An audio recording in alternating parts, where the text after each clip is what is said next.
लाहौर के एक पुराने अस्पताल में एक मर्दा खाना था और वहां काम करता था कामरान। तनख्वाह कम थी मगर काम आसान, लाशें गिनना और चुप रहना।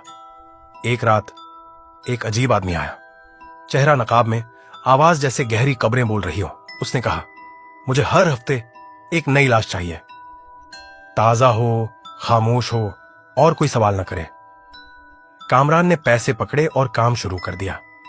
लाशें चुपचाप निकलती रही, लेकिन फिर वो लाशें भी गायब होने लगीं, जो अस्पताल के रिकॉर्ड में थी ही नहीं। और एक रात सर्द खाने से आवाज आई, मुझे वापस ले चलो। कामरान ने कैमरा लगाया।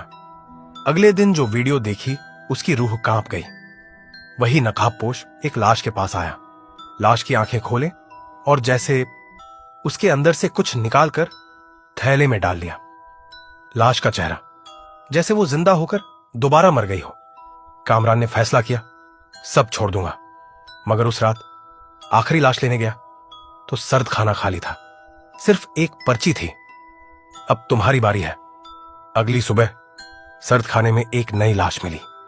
आंखें खुली थीं, जुबान बाहर थी और चेहरा कामरान का था।